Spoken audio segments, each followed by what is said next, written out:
Line দিয়ে ঝুলানো ঝুলানো। আওয়ামী লীগ করতেছে, প্রত্যেকটা রাজনৈতিক পরিচয় থাকা। আরো স্পেসিফিক ভাবে বলি, এলাকায় এলাকায় বিএনপির ভাইয়েরা যে আপনার হলো রাজনৈতিক, তাদের অনুমতি ছাড়া এরকম বিদ্যুতের লাইন বের করতেই পারবে না এই মুহূর্তে।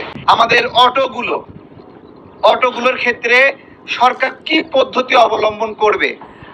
আমি মীর শাহ আলম ভাইকে ধন্যবাদ দিব যে উনি বলছেন সোলার এনার্জি যদি না সংযুক্ত করা হয় অটো চালাতে দিবেন না।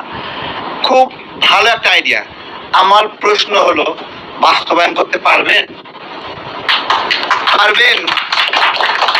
এইটা জিজ্ঞাসা করছি, পারবেন? আমাদের কাছ থেকে শোনেন একটু। আপনি পুরাপুরি ভাবে বললেন না যে সব সোলারে করতে হবে।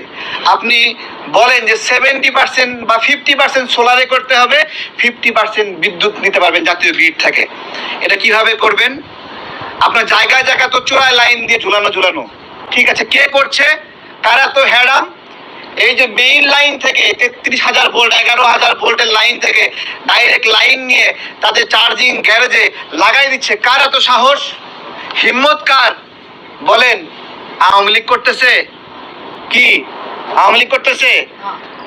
প্রত্যেকটা রাজনৈতিক পরিচয় থাকা। আরো স্পেসিফিক ভাবে বলি, এলাকায় এলাকায় বিএনপির ভাইয়েরা যে আপনার হলো রাজনৈতিক, তাদের অনুমতি ছাড়া এরকম বিদ্যুতের লাইন বের করতেই পারবে না এই মুহূর্তে। এই অনুমতি আগে আওয়ামী লীগের কাছ থেকে লাগতো।